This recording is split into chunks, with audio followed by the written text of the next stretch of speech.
Daily. Taste the Daily. டூரி entertainment வழங்கும் கார்த்தி மற்றும் அரவிந்த் சுவாமி நடிப்பில் மெய்யழகன் செப்டம்பர் 27 முதல் உங்கள் அபிமான திரையரங்குகளில்.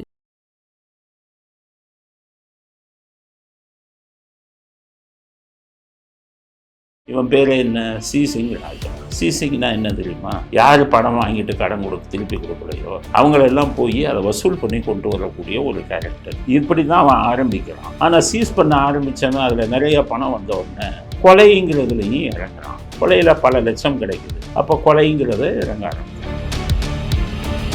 என்னை பொறுத்தவரை ஸ்டாலினுக்கு என்ன சொல்கிறேன்னா, இந்த மாதிரி போகிற ஆஃபீஸருங்களை நீங்கள் மாற்றாமல் கொஞ்சம் நாளைக்கு வச்சுருக்கோம், க்ளீன் பண்ணிடுவான். ஏன்னா அவர் விஜயகுமார் இப்படி தான் பண்ணார் 2001 ஜெயலலிதா இருக்கும்போது. இந்த மாதிரி ஆஃபீஸர்களை சென்னை மாதிரி இதில் 2 வருஷம் 3 வருஷம் விட்டீங்கன்னு வைங்க, சென்னையில் ரவுடி இல்லாமல் அடைக்கணும். நிறைய ஆஃபீஸருங்க என்கவுண்டர் வந்து எதுக்கையா தலைவலி, நம்ம பதவிக்கு ஆபத்து வந்துடும்னு நினைக்கிற ஆஃபீஸர் நிறைய இருக்காங்க. ஆம்ஸ்ட்ராங் இவருக்கு தொடர்பு இருக்கிறதா எனக்கு தெரியல, எனக்கு தெரிந்த தகவல் படி. ஆனால் அதில் அந்த ஆம்ஸ்ட்ராங் கொலை வழக்கில் ஈடுபட்டு அஞ்சலிங்கிறவங்க அவங்க கொடுத்த ஸ்டேட்மெண்ட்டில் இவர் கமிஷனர் சொன்னபடி அவர்கள் பாஷையிலேயே நாங்கள் பதில் கொடுப்போம். இப்போ பொதுவாக அந்த என்கவுண்டர் வந்து காவல்துறை அதிகாரிகள் பண்ணுறாங்கல்ல, எந்த மாதிரி தருணத்தில் வந்து அவங்க முடிவு பண்ணுறாங்க? ஒய்ஃப் வந்து நைட்டு வீடியோ போடுறாங்க, எனக்கு வந்து செய்தி கிடைச்சிருக்கு இது மாதிரி என்கவுண்டர் பண்ண போகிறாங்க அப்படின்னு சொல்லி கிட்டத்தட்ட 2 வருஷமா அவர் எந்த ஒரு விவகாரத்திலையும் தலையிடுறது கிடையாது. ரவுடிகளுக்கு கூலிப்படை இவங்களுக்கு தான் போலீஸ் நம்மளை என்கவுண்டர் பண்ணிடுவாங்கங்கிற ஒரு பயம் எப்பவுமே. அது வந்து இவங்ககிட்ட இருந்து நியூஸ் போச்சு, அதெல்லாம் இல்லை. எல்லாருக்குமே பயம். இப்போ சம்பவ செந்திலுக்கு என்ன பயம் தெரியுமா? வந்தால் நம்மளை என்கவுண்டர் போட்டுருவாங்க. காவல்துறை மேலே எஃப்ஐஆர் போடணும், ஒரு எஸ்ஐ மேலே எஃப்ஐஆர் போடுவாங்க. மனித உரிமைக்கு இது பறக்கும். இதில் போயிட்டு ஒரு குரூப்பே வந்து வேலை செய்யும். அப்போ இதெல்லாம் எதிர்த்து அவங்க தன்னை காப்பாற்றிக்கிற ஒரு சூழ்நிலையையும் அவங்க ஃபேஸ் பண்ணணும்.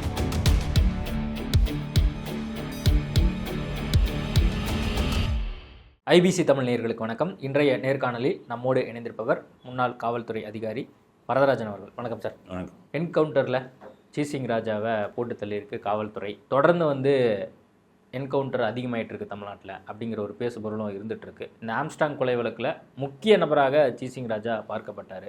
உங்களுடைய முதற்கட்ட பார்வை? தொடர்ந்து ரவுடிசம் அதிகமாகிட்டு இருக்கிறதுனால என்கவுண்டரும் அதிகமாகிடும். அதனால ரவுடிசம் குறைஞ்சதுன்னா என்கவுண்டர் தானாக குறையும். ஆனால் என்கவுண்டர் தொடர்ந்து வந்ததுன்னா ரவுடிசம் குறைஞ்சிடும். இப்போ பழைய காலங்களில் அந்த ஹிஸ்ட்ரி படி நீங்கள் பார்த்தீங்கன்னா எப்பப்போ என்கவுண்டர் நடக்குதோ அப்போல்லாம் அந்த இடங்களில் அந்த கிரைம் கிராஃபுங்கிறது குறையும். இப்போ இந்த இதில் போட்டதுலேயே நிறைய ரவுடிகள்லாம் ஓடிடுவாங்க. ஆப்ரேஷன் இங்கே இருக்க மாட்டாங்க, வெளி ஸ்டேட்டுக்கெல்லாம் ஓடிடுவாங்க. அதனால் அந்த மாதிரி காலங்களில் என்கவுண்டருங்கிறது அவசியம். நம்ம எல்லா என்கவுண்டர்லையுமே எதிர்க்கக்கூடாது. எதிர்க்க வேண்டிய என்கவுண்டர் இருக்குது. அரசியல் ரீதியாக ஒன்றும் தப்பு பண்ணாதவரை ஒருத்தர் என்கவுண்டர் பண்ணால் அதுக்கு பயங்கரமாக எதிர்த்து குரல் கொடுக்கும். அதே சமயத்தில் இது பண்ண முடியும். என்கவுண்டரில் செத்தவர் வந்து ஒரு ஹிஸ்ட்ரி ஷீட்டராக இருந்தார். அவர் மேலே 5 கொலை வழக்கு இருக்குது, 5 கொலை முயற்சி வழக்கு இருக்குது, 7-8 தடவை குண்டாஸில் போயிட்டு வந்திருக்காரு. இந்த மாதிரி விஷயங்கள் இருந்தால் அது நம்ம அமைதியாக, இது சமூக நலனுக்காக எடுக்கப்பட்ட ஒரு விஷயம் அப்படின்னு தான் இது பண்ணணும். ஆம்ஸ்ட்ராங் இவருக்கு தொடர்பு இருக்கிறதா எனக்கு தெரியல, எனக்கு தெரிந்த தகவல் படி. இந்த ஆம்ஸ்ட்ராங் கொலை வழக்கில் வந்து இந்த அஞ்சலிங்கிறவங்க ஈடுபட்டாங்கல்ல, அவங்க கொடுத்த ஸ்டேட்மெண்ட்டில் இவர் வர்றாரு. ஆற்காடு சுரேஷை தான் அந்த அஞ்சலியை கல்யாணம் பண்ணியிருக்காரு. அதுக்கப்புறம் அஞ்சலி வந்து வேற ஒருத்தனோட வந்து தொடர்பு வச்சுருக்காங்க, சின்னான்னு ஒருத்தனோட தொடர்பு வச்சுருக்காங்க. அதனால் அந்த சின்னாவை வந்து ஆற்காடு சுரேஷ் இவங்க சிசிங் ராஜா வச்சு கொலை பண்ணதா ஒரு செய்தி வந்தது. அது அஞ்சலி சொன்னதுக்கப்புறம் காவல்துறையில் இன்னொரு ரவுடி இருக்கான், அவனுக்கு இந்த கொலையில் சம்மந்தம் இல்லைனாலுமே ஆளுங்களை போடுறாங்கிறதுனால இவனையும் தூக்கியிருக்காங்க. அவங்க இது வந்து கமிஷனர் சொன்னபடி அவர்கள் பாஷையிலேயே நாங்கள் பதில் கொடுப்போம்னு சொன்னது அருண்குமார் சொன்னார். அவர் வந்த பின்பாக தான் வந்து அதிகமாக என்கவுண்டர் வந்து பண்ணப்படுது அப்படிங்கிற செய்திகளை கேள்விப்படுறோம். இந்த விஷயம் அப்படியே இருக்கட்டும். இப்போ பொதுவாக அந்த என்கவுண்டர் வந்து காவல்துறை அதிகாரிகள் பண்ணுறாங்கல்ல, எந்த மாதிரி தருணத்தில் வந்து அவங்க முடிவு பண்ணுறாங்க? இப்போ இன்றைக்கி கூட அவர் வந்து துப்பாக்கி வேறொரு இடத்துல நீலாங்கரைக்கு அருகே ஒரு இடத்துல வந்து வச்சிருப்பதாக அவர் சொல்லியிருக்காரு. சரி கூட்டிகிட்டு போவோம் அப்படின்னு சொல்லி கூட்டிகிட்டு போகிறாங்க.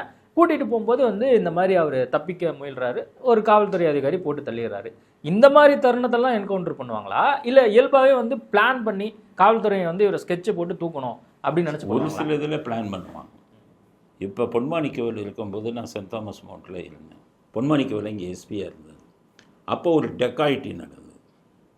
டெக்காயிட்டிங்கிறது ஆட்கள் உள்ளே இருக்கும்போது வந்து அடிக்கக்கூடிய ஒரு கொள்ளை தான் டெக்காயிட்டி.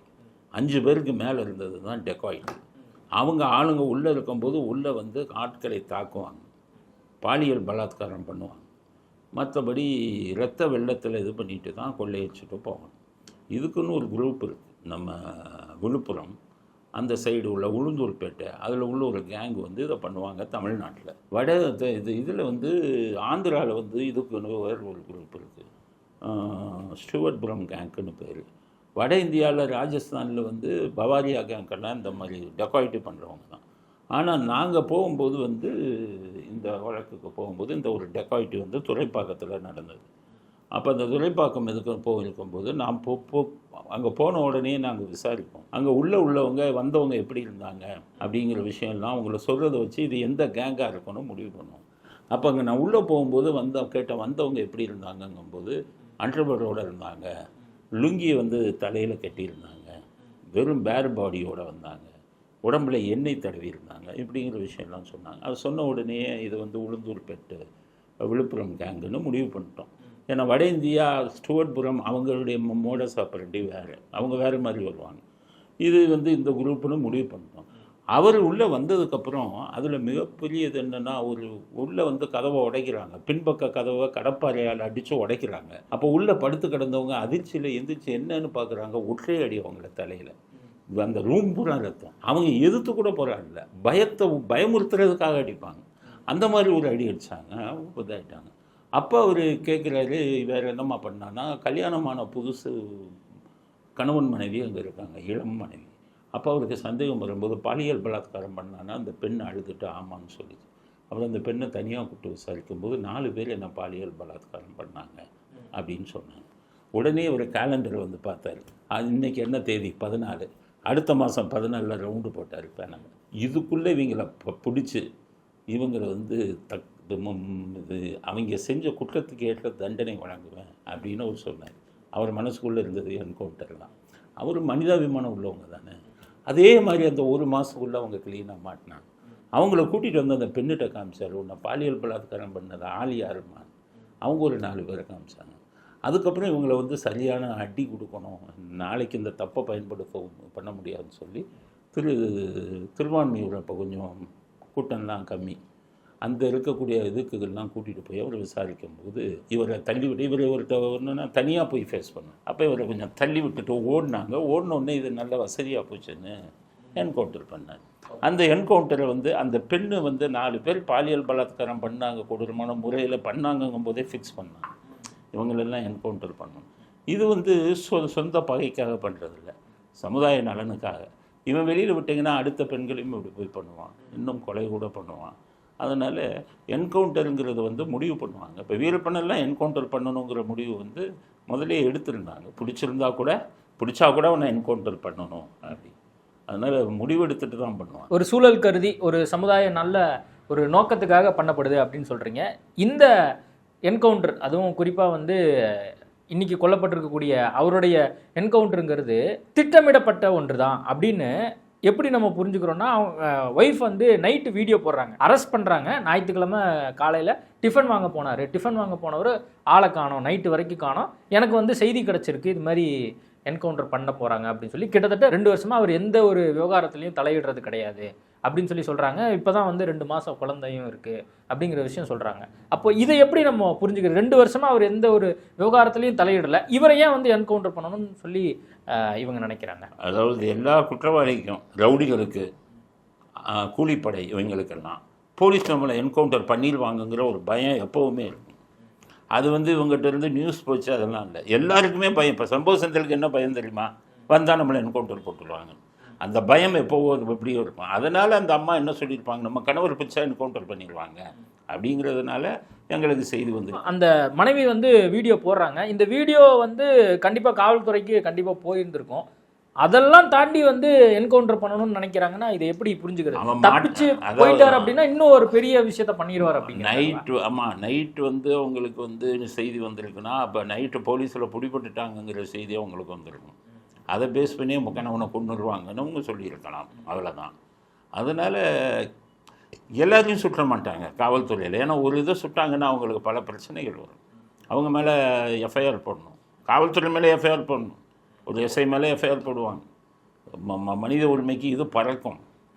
இதில் போயிட்டு ஒரு குரூப்பே வந்து வேலை செய்யும். அப்போ இதெல்லாம் எதிர்த்து அவங்க தன்னை காப்பாற்றிக்கிற ஒரு சூழ்நிலையும் அவங்க ஃபேஸ் பண்ணணுங்கும் போது இதெல்லாம் தேவையில்லாத தலைவலியை அவங்க வாங்கி கட்டிக்கணுங்கிறது இல்லை. சமுதாயம் கெட்டு போயிட்டு இருக்குது. இவங்க வெளியில் நடமாடிக்கிட்டு இருந்தாங்கன்னா பல கொலைகள் நடக்கும். சமுதாயத்தை காப்பாற்றக்கூடிய ஒரு பணியில் நம்ம இருக்கோம். மனசாட்சியின் அடிப்படையில் எவன் மோசமானவனா அவனுக்கு இது பண்ணாதான் சமுதாயம் அமைதியாக இருக்குங்கிற பொதுநலத்தில் தான் அவங்க பண்ணுறாங்க. அதனால தான் நான் என்ன சொல்கிறேன்னு கேட்டிங்கன்னா, இந்த மாதிரி இது வரும்போது நம்ம அலசி ஆராய்ந்து சரி இதில் நம்ம கருத்து சொல்லக்கூடாதுன்னு நம்ம அமைதியாக இருப்பது தான் சமுதாயத்துக்கு நல்லது. இவன் பேர் என்ன? சி சிங் ராஜா. சி சிங்னா என்ன தெரியுமா? யார் பணம் வாங்கிட்டு கடன் திருப்பி கொடுக்கலையோ அவங்களெல்லாம் போய் அதை வசூல் பண்ணி கொண்டு வரக்கூடிய ஒரு கேரக்டர். இப்படி தான் அவன் ஆரம்பிக்கிறான். ஆனால் சீஸ் பண்ண ஆரம்பித்தவன் அதில் நிறைய பணம் வந்த உடனே கொலைங்கிறதுலையும் இறங்குறான். கொலையில் பல லட்சம் கிடைக்குது. அப்போ கொலைங்கிறத இறங்க ஆரம்பிக்கிறான். கொலைன்னு இறங்கிட்டு அது ஒரு தொழிலாக வச்சுட்டான்னா அதுக்கப்புறம் அவனால் பல ஆபத்துக்கள் இருக்குது. இப்போ சிறை போனாலும் வைங்கவனை நிறைய பேர் சொல்லுவாங்க சட்டப்படி தண்டனை வாங்கி கொடுக்க வேண்டியதானே. சரி, சட்டப்படி தண்டனை வாங்கி கொடுத்துடலாம். அவனை போட்டு ரிமாண்ட் பண்ணியாச்சு. இப்போ உள்ள நாகேந்திரங்கிறவனுக்கு சட்டப்படி தண்டனை வாங்கி கொடுத்துட்டீங்க. அவர் ஆயுள் தண்டனை எழுதாச்சு. நாகேந்திரன் உள்ளே இருந்துக்கிட்டே அடுத்த கொலை பண்ணுறான்ல. அஸ்வத்தமன் பையன்ட்டு சொல்லி ஒரு கொலையை பண்ணுறாங்க. ஜெயிலுக்குள்ளே இருந்துக்கிட்டே இவர்கள் ஜெயிலுக்குள்ளே இருந்தாலும் சமுதாயத்துக்கு ஆபத்து. ஜெயிலுக்குள்ளே இருந்துக்கிட்டே பிளான் பண்ணுவாங்க. அதனால் ரெண்டாவது தண்டனை வாங்குறது ரொம்ப கஷ்டம். இவன்லாம் ரவுடி, ஆளை வெட்டுறவன். இவனுக்கு சாட்சி யாரும் சொல்ல மாட்டாங்க, பயப்படுவாங்க. நம்மளை கொலை பண்ணிடுவாங்க. அதனால் தண்டனை வாங்குறது கஷ்டம். அப்படியே தண்டனை வாங்கினாலும் இவங்களை தூக்கில் போட முடியாது. ஏன்னா இப்போ தான் நிறைய வேதாந்தம் வந்துருச்சுல்ல, தூக்கே போடக்கூடாது, வெறும் ஆயுள் தண்டனை. ஆயுள் தண்டனை உள்ளே இருக்கிறவன் சும்மா எங்கே இருக்கான்? அங்கேயும் திட்டமிட்டு கொலை பண்ணிக்கிட்டு தானே இருக்கான். அதனால் இவர்களால் நாட்டுக்கு ஆபத்து. வெளியில் இருந்தாலும் பல உயிர்களுக்கு ஆபத்து, உள்ளே இருந்தாலும் பல உயிர்களுக்கு ஆபத்து. அதனால் காவல்துறை எடுக்கிற அந்த நடவடிக்கை ஒரு சமூக பாதுகாப்புக்காக உள்ளதுங்கிறது தான் என்னுடைய கருத்து. ஓகே சார், இப்போ இவர் சி சிங் ராஜாவை என்கவுண்டர் பண்ணியிருக்காங்க. கடந்த வாரத்தில் பார்த்தீங்கன்னா காக்காத்தோப்பு பாலாஜி கதை என்னன்னு கேட்டிங்கன்னா, காக்காத்தோப்பு பாலாஜி சம்போ செந்திலுக்கு எதிரானவன். ஏன்னு கேட்டிங்கன்னா, காக்காத்தோப்பு பாலாஜி கூட்டாளிகளை சம்போ செந்தில் ஏற்கனவே கொலை செஞ்சுருக்கான். குண்டுகள் எல்லாம் வீசி கொலை செஞ்சுருக்கான். ஸோ காக்காத்தோப்பு பாலாஜி சம்போ செந்தில் வந்தாலே கொலை பண்ணணுங்கிற ஒரு திட்டத்தில் சுற்றிக்கிட்டு இருக்கான். இப்போ ஆம்ஸ்ட்ராங்கில் அவனை தேடுறாங்க. அவன் சரண்டர் ஆகணும். அவனுக்கு பயந்துக்கிட்டே நம்ம வெளியில் வந்தால் காக்காத்தோப்பு பாலாஜி நம்மளை போட்டுருவாங்கிற ஒரு எண்ணத்தில் இருக்கான். ஸோ இவனும் ரவுடி. அதனால் இவன் காலியானால் அவன் வெளியில் வர போகிறான் அப்படிங்கிற ஒரு நிர்பந்தம் வந்திருக்கலாம் காவல்துறைக்கு அப்படிங்கிறது தான் என்னுடைய கருத்து. அதனால தான் அவன் இது பண்ணாங்க. அதனால் இப்போ சம்போ செந்தில் வந்ததுக்கப்புறம் இந்த முழுமை பெற்றோரும் அவங்களுக்கு ஆம்ஸ்ட்ராங் இது. ஆனால் நான் என்ன சொல்கிறேன், ஆம்ஸ்ட்ராங் வழக்கு முழுமை பெறட்டும், அது இருக்கட்டும். இல்லை சார், இப்போ ஆம்ஸ்ட்ராங் வழக்கை எல்லாரும் உற்று நோக்குறாங்க. தேசிய அளவு வரைக்கும் இது பிரச்சனையாக மாறுது. ஆரம்பத்தில் திருவங்கடத்தை என்கவுண்டர் பண்ணுறாங்க, காக்காத்தோப்பு, அப்புறம் இப்போ சி சிங் ராஜா. தொடர்ந்து இந்த மாதிரி என்கவுண்டர் நடக்கும்போது வெளியிருந்து இதை பார்க்கக்கூடியவர்கள், தொடர்ந்து காவல்துறை அதிகாரிகள் ரொம்ப ஒரு எதர்ச்சி மனப்பான்மையோடு செயல்படுறாங்க அப்படிங்கிற ஒரு பார்வையும் தோணும் இல்லையா? நீங்கள் சொல்கிறது பப்ளிக். ஆனால் ரவுடி என்ன நினைப்பான் தெரியுமா? நம்ம கொலை பண்ணுறவன் ரவுடிகளெல்லாம் போட்டு தள்ளுறாங்க, இனி ரவுடித்தனம் பண்ணக்கூடாது, இல்லை இந்த ஸ்டேட்டை விட்டே ஓடிடணும் அப்படின்னு சொல்லி, இல்லை காவல்துறையிட்டே போய் சரண்டர் ஆகிடும் அப்படின்னு சொல்லி எத்தனை குழுக்கள் இப்போ சரண்டர் ஆகியிருக்காங்கன்னு தெரியுமா? நிறைய குழுக்கள் சரண்டர் ஆகியிருக்காங்க. சார், நான் ரவுடி, எல்லா ஆயுதத்தையும் கொடுத்துட்றேன், நான் இனி எதுவும் பண்ண மாட்டேன், என்னை விட்டுருங்க, என்னை எதுவும் பண்ணிடாதீங்க அப்படின்னு மன்னிப்பு கேட்டு என்னை எதில் இல்லைன்னு ஒதுங்கினவொன்னு இருக்கான். ஸோ நீங்கள் ஒரு ஆங்கிளில் மட்டும் பார்க்கக்கூடாது. இன்னொரு ஆங்கிளில் ரவுடிகளை அடக்குவதற்கு இது மிகச்சிறந்த ஆயுதமாக இருக்கிறது. அதுதான் அப்போ அருண்குமார் சொன்னாரோ, அவங்களுக்கு புரியுற லாங்குவேஜ் எதுவோ அதில் நம்ம ஏன்னு கேட்டிங்கன்னா, மனித உரிமையை பற்றி நம்ம இப்போ நீங்கள் கேட்குறது ஒரு மனித உரிமைக்கு எதிரானது, அவங்கள இப்படியே சுட்டு அப்படின்னு நீங்கள் கேட்குறீங்க. இல்லை, பொதுவாக காவல்துறை மீது பொதுமக்களுக்கு ஒரு அச்சம் வரும்ல. இப்போ எதுக்கு எடுத்தாலும் இவங்க என்கவுண்டர் பண்ணுறாங்களோ அப்படிங்கிற ஒரு பார்வை. ரவுடிக்கு தான் அச்சம் வரும், பொதுமக்களுக்கு எப்படி அச்சம் வரும்? தப்பு பண்ணுறவனுக்கு தான் வரும். அதனால் நம்ம அவனுக்கு ஒரு குடும்பம் இருக்குது, ஒரு குழந்தை வச்சுருக்காங்க, அவங்க அழுகுறாங்க அப்படிங்கிறாங்கல்ல. பார்த்தீங்கன்னா இவன் கொலை பண்ணால 5 பேர், அவங்களுக்கும் குடும்பம் இருக்கும்ல, அவங்களுக்கும் குழந்தைங்க இருக்கும்ல, அவங்களெல்லாம் பார்த்துட்டா இவன் அவங்கள கொலை பண்ணான். ஸோ இவர்களுக்கு நம்ம இப்போ இதெல்லாம் மனித நேயமெல்லாம் பார்க்கக்கூடாது. இவர்கள் சமுதாயத்தின் தீய சக்திகள். அதனால் இவங்களுக்கு இப்படிப்பட்ட ஒரு முடிவு கொடுத்தாங்கன்னா அது நீங்கள் ஆதரிக்கலைனாலும் பரவாயில்ல, சமூக நலனை மனசில் வச்சுக்கிட்டு அமைதியாக இருந்துருங்கிறது தான் நான் எல்லாருக்குமே சொல்லக்கூடியது. ஏன்னு அடுத்து நான் எல்லாருக்கும் சொல்லக்கூடியது, அத்தனை கொலைகளில் இப்போ நீங்கள் இத்தனை கொலைகள் இதில் இந்த கொலையில் பார்த்தீங்க, ஒன்று அரசியல்வாதியாக இருக்கான், இல்லைன்னா வழக்கறிஞர்னு இருக்கான். அப்போ இந்த கொலை பண்ணுறவன் ரவுடி இவங்களுக்கெல்லாம் ஆயுதம் என்ன தெரியுமா? அரசியலுங்கிற ஒரு முத்திரை, ரெண்டாவது வழக்கறிஞருங்கிற முத்திரை. இது ரெண்டையும் குற்றவாளிகள் இப்போ யூஸ் பண்ண ஆரம்பிக்கிறாங்க உங்களுக்கு சாதகமாக. இதை முதல்ல தடுக்கணும். அது அரசாங்கத்தோட கடமை, நீதித்துறையோட கடமை. நீதித்துறை போகிற வர்றவனுக்கெல்லாம் எப்படி லா டிகிரி வாங்கிட்டு இது பண்ண வைக்கலாம்? இதில் எத்தனை வக்கீல்னு சொல்லிக்கிட்டவன் எத்தனை பேர் இருக்கான்? இவனுக்கெல்லாம் வக்கீல் பட்டம் கொடுத்தது யார்? இவன்லாம் கொலை வழக்கில் சம்மந்தப்பட்டிருக்கான். 3ஆம் கிளாஸ் 4ஆம் கிளாஸ் படித்தவன்லாம் வழக்கறிஞர்னு கொண்டு வரணும். அப்போ இந்த போலி வழக்கறிஞர்களை முதல்ல இது பண்ணிங்கன்னா இந்த மாதிரி கொலைகள் தான் தடுக்கப்படும். அவனுக்கு நம்ம வக்கீல் நம்மளை யாரும் எதுவும் பண்ண முடியாதுங்கிற தைரியம் வந்துடுது இல்லை. அதுக்கடுத்தது அரசியல் கட்சி. இப்போ அசோத்தமன் பார்த்தீங்கன்னா காங்கிரஸில் தான் இருக்கான். இவங்கெல்லாம் கொலை பண்ணுறவன் ரவுடிகள் பூரா ஒரு கட்சியில் போய்கிட்டு ஒரு பொறுப்பை வாங்கிக்கிறாங்க. ஸோ அரசியல்வாதிகள்லாம் இந்த மாதிரி ஆட்களுக்கு உள்ள பதவியும் கொடுக்கக்கூடாது, அவங்களுக்கு எதுவும் இது கொடுக்கக்கூடாது. அந்த திமுக பிஜேபியிலெல்லாம் அந்த சமீப காலங்களில் நிறைய பேர் குற்றப்பின்னணி உள்ளவங்களுக்கெல்லாம் பதவி கொடுத்துருக்காங்க. அதிமுகவில் முன்னாடி இருந்தாலும் அது கொஞ்சம் பரவாயில்ல, இவங்க 2 பேர் இது பண்ணும்போது. கம்யூனிஸ்ட்லாம் அந்த மாதிரி ஆட்களுக்கு கொடுக்க மாட்டாங்க, விசிகால இந்த மாதிரி ஆளுகளுக்கு கொடுக்குறாங்க. ஸோ ஒரு சில அரசியல் கட்சிகள் இந்த மாதிரி சமூக விரோதிகளுக்கு பதவியை கொடுக்கறத நிறுத்தணும், அவங்களை அரசியல் கட்சியில் சேர்க்கறத நிறுத்தணும். போலி வழக்கறிஞர்கள் உருவாமல் நீதித்துறை பார்த்துக்கணும். ஆயிரக்கணக்கான பேர் 4ஆம் கிளாஸ் 5ஆம் கிளாஸ் படித்தவெல்லாம் போலி சர்டிஃபிகேட்டை வச்சு இதில் வந்துருக்கான். ஈவன் அந்த வழக்கறிஞருங்கிற ஆயுதத்தை வச்சுக்கிட்டு காவல்துறையவே மிரட்டுறான். இந்த இதில் எத்தனை வழக்கறிஞர்கள் வரான், எத்தனை அரசியல் சம்பந்தம் உள்ளவங்க வரான். இந்த கொலைகளுக்கெல்லாம் காரணம் இந்த 2 விஷயம்தான்.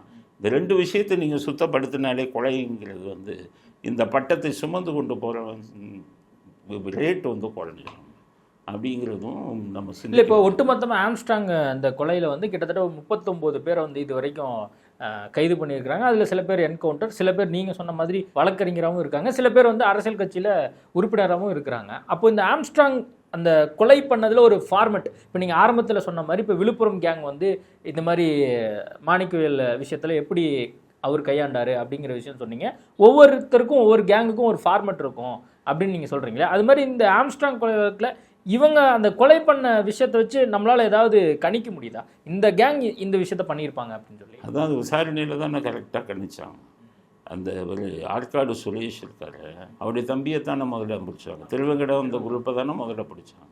விசாரணை பண்ணும்போது அது ஈஸியாக கணிச்சிடலாம். அதை வச்சு தான் இத்தனை பேர் பிடிச்சாங்க. விசாரணை தான் ரொம்ப முக்கியம்.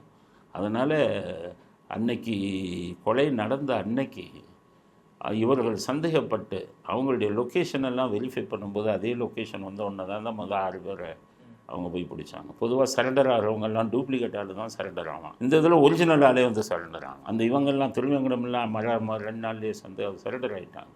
அதனால் அதை வச்சு இவங்க பார்க்கும்போது ஒன்றா வச்சு பிடிச்சாங்க. இப்போ ஆம்ஸ்ட்ராங் இந்த ஆயுதத்தை தானே எடுத்தார். ஆம்ஸ்ட்ராங் போலி வழக்கறிஞர்களை நிறைய பேர் உருவாக்குனது அவர் தான்.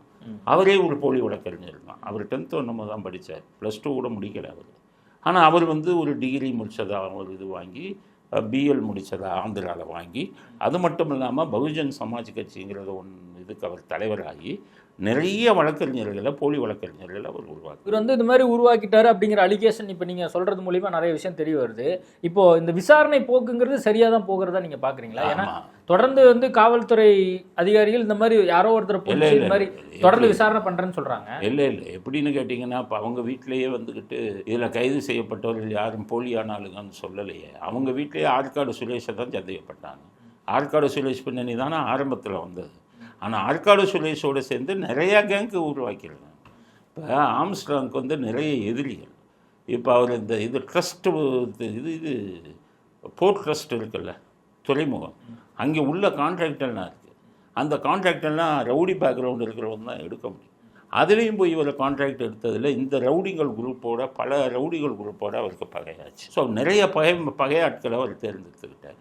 அவர் இந்த மாதிரி ஆக்டிவிட்டீஸுக்கு வழக்கறிஞருங்கிற ஒரு போர்வை வச்சுக்கிட்டு இருக்கு. அதனால் என்ன பண்ணுறாங்க, அவங்க வழக்கறிஞர்னு வச்சுக்கிட்டு அவங்க என்ன பண்ணாலுமே போய் காப்பாற்றிக்கிறாங்க, இது பண்ணிக்கிறாங்கும்போது அது இவருக்கு எதிரான ஒரு மனநிலையை, இவரை கொலை செய்யணுங்கிற அளவுக்கு அவங்க மனநிலை உருவாக்குனதுக்கு காரணமே அவர் செய்த தொழிலும் அப்படி தான். கட்ட பஞ்சாயத்து இந்த மாதிரி தொழிலும் பண்ணதுனால தான் இந்த கொலை பண்ணக்கூடிய அளவுக்கு அவங்க போனதுக்கு ஒரு அடிப்படை காரணம். அதான் இப்போ கேங் இப்போது திருவங்கடம் கேங்கு, திருவங்கடம் சார்ந்திருக்கக்கூடிய ஆட்களை இப்போ ஜெயிலில் போட்டிருக்கிறாங்க.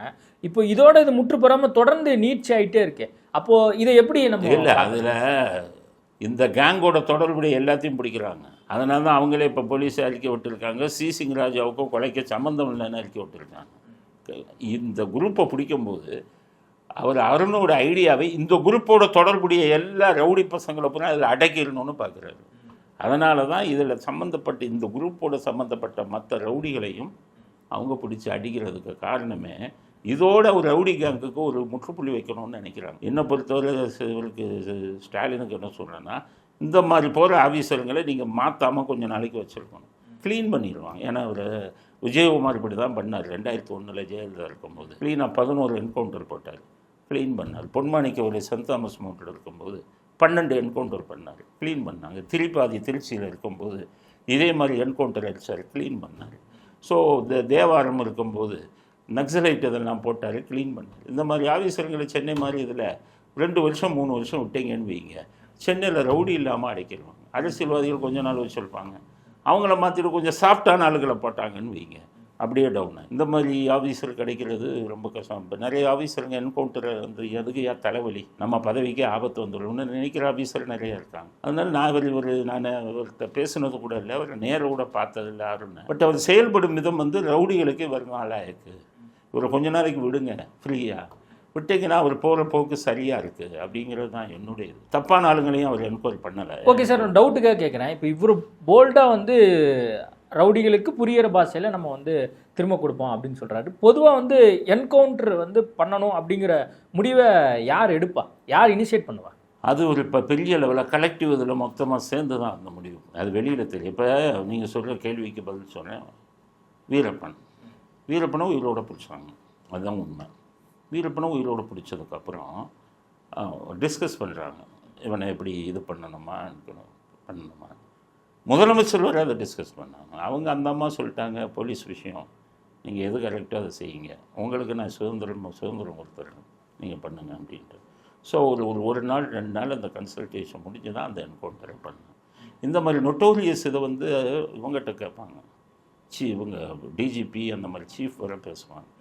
அவங்களும் சொல்லிடுவாங்க, அதை தலையிட மாட்டாங்க. ஓகே நீங்கள் பார்த்துக்கங்க, எப்படி சூழ்நிலையோ அதுக்கேற்ற மாதிரி பண்ணுங்க. இன்னும் சொல்ல போனால் முதலமைச்சருக்கு கூட இல்லை, அப்போ ப்ரீ அப்ரூவல் வந்து மேலிடத்துலேருந்து வாங்குவாங்க, பண்ணலாமா அப்படின்ட்டு இது பண்ணி வைப்பாங்க. ஆனால் நிறைய இடங்களில் வந்துக்கிட்டு அவங்க திருப்பி அடிக்கிறது, தப்பி ஓடுறதும் நடக்குது. அது வந்து அதுக்காக எல்லாமே அவங்க சும்மா சொல்கிறாங்க, சக்ஸஸ் ஆகுதுன்னு சொல்ல முடியாது.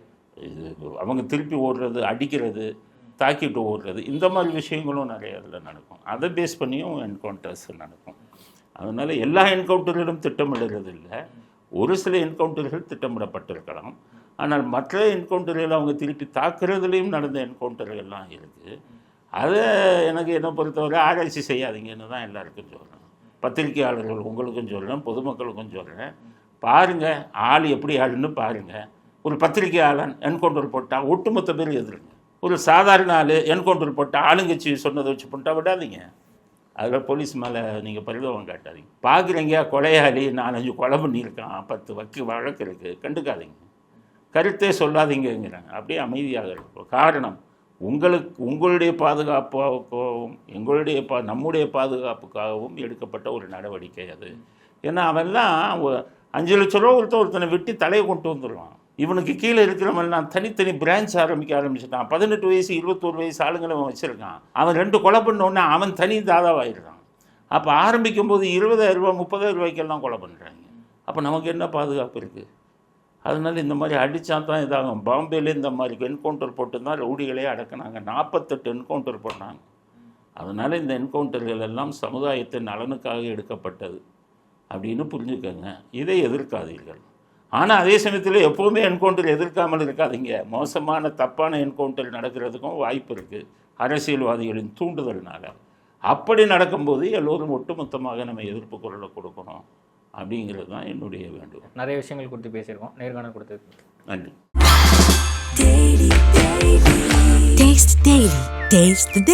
டூரி என்டர்டைன்மெண்ட் வழங்கும் கார்த்தி மற்றும் அரவிந்த் சுவாமி நடிப்பில் மெய்யழகன் செப்டம்பர் 27 முதல் உங்கள் அபிமான திரையரங்குகளில்.